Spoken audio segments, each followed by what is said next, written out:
These are the four gametes produced by the parent selected for the self-cross of F1 generation.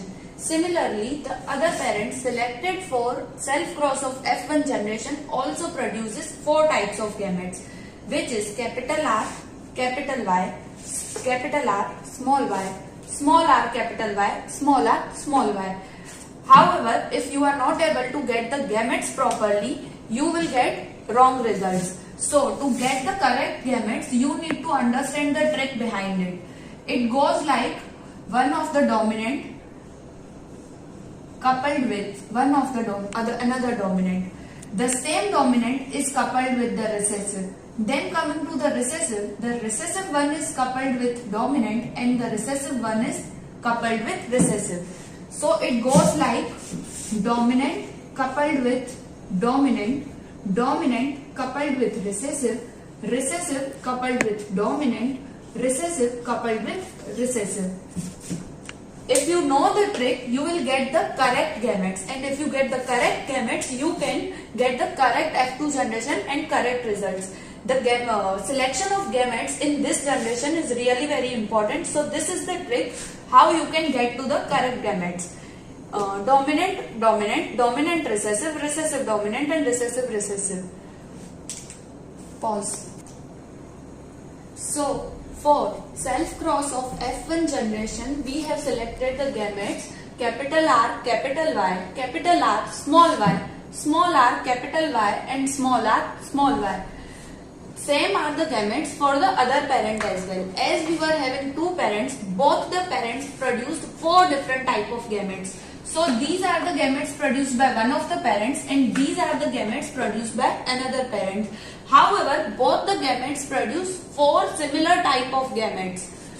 You can see it here, capital R, capital Y and capital R, capital Y. Both these gametes are produced by two different parents, but the gametes are similar to each other. Hence, we are having 4 and 4 gametes. So, for crossing of these 8 gametes, we need to represent the results in a grid. This grid representation by Mendel is known as Punnett box. He represented all the results of F2 generation in the Punnett square. Fine. So, as we can see, the fusion of the gametes, we can see capital R, capital Y, capital R, capital Y. So this gives us the round and yellow results, round and yellow progeny obtained in the F2 generation. This round and yellow progeny is the dominant one. It was similar to one of the parent and the parent was the dominant. Hence, round and yellow result obtained in F2 generation is similar to the dominant parent. Then, other than this, we can see the result as small r, small y, small y. This result is similar to the recessive parent that gives the phenotype of wrinkled and green. We have already seen that round and yellow phenotype is dominant whereas wrinkled and green phenotype is recessive. So, majority of the progeny obtained in F2 generation were similar to the dominant parent whereas one of the progeny obtained was similar to the recessive parent. However, we have also seen that there are a few mixed type of phenotypes. You can see it is dominant for round but it is not dominant for yellow color.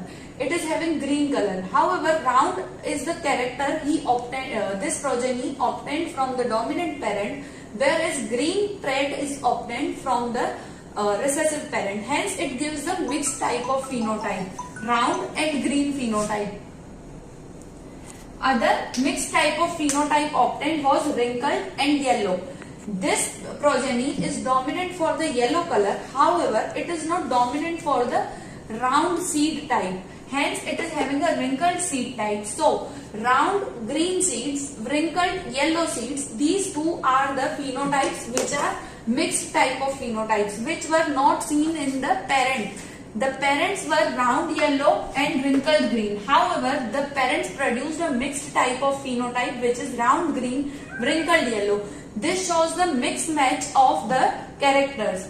In F2 generation, as we speak in terms of ratio, we are getting 9 progeny similar to the dominant parent, 1 progeny similar to the recessive parent and total six progenies as the mixed phenotype, 3 of which are round and green, 3 of which are wrinkled and yellow. Hence, the ratio obtained in F2 generation is 9:3:3:1. That's all for Mendel's dihybrid experiment. Now, Mendel derived the law of independent assortment from the dihybrid experiment. We can see the law of independent assortment from these results. As we can see the mixed results, we can see that inheritance of round character is not dependent on inheritance of yellow character. Are you getting? If yellow and round were dependent on each other, or they were inherited as a single gene, they would have been inherited continuously throughout. But we can see that round is also inherited by the green ones. This shows that round and yellow trait, wrinkled and green trait, both the traits are independent of each other, and during the time of gamete formation, round and yellow get segregated, wrinkled and green also get segregated. Round can be inherited along with green, whereas yellow can also be inherited along with wrinkled seeds. This shows that the gametes, during the time of gamete formation, both the traits are assorted in different gametes, irrespective of each other and independent of each other. This helps Mendel to conclude the law of independent assortment of alleles and traits. That's all for Mendel's dihybrid experiment and law of independent assortment. Thank you. Like, share and subscribe our video.